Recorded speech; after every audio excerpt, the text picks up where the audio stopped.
Заплатить за проезд станет гораздо легче. В автобусах Северной Осетии внедрили систему безналичной оплаты.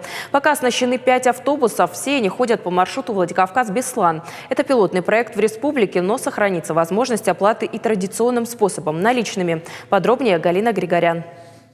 Пассажирам больше не нужно искать мелочь в карманах и одновременно пытаться удержаться во время движения общественного транспорта. Это первый автобус, где можно оплатить картой.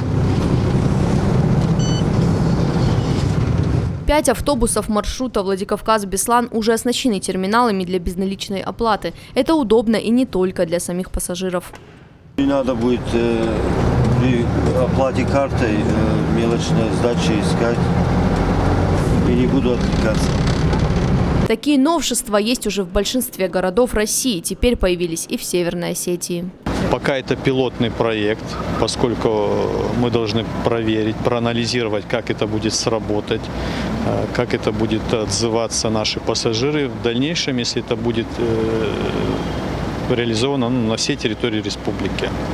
И не только автопарк. Сейчас в Северной Осетии реализуют масштабный проект «Безналичная республика» совместно со Сбербанком России. Результаты уже есть.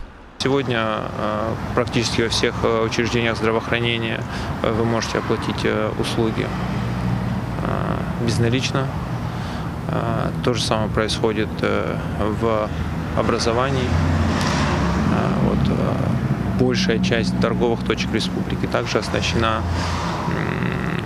эквайрингом, QR-кодами, поэтому проект движется. Специалисты говорят, вообще система безналичной оплаты популярна. Ежемесячно в республике совершается в среднем 1,5 миллиона таких операций. Галина Григорян, Игорь Войцеховский. Новости Осетии.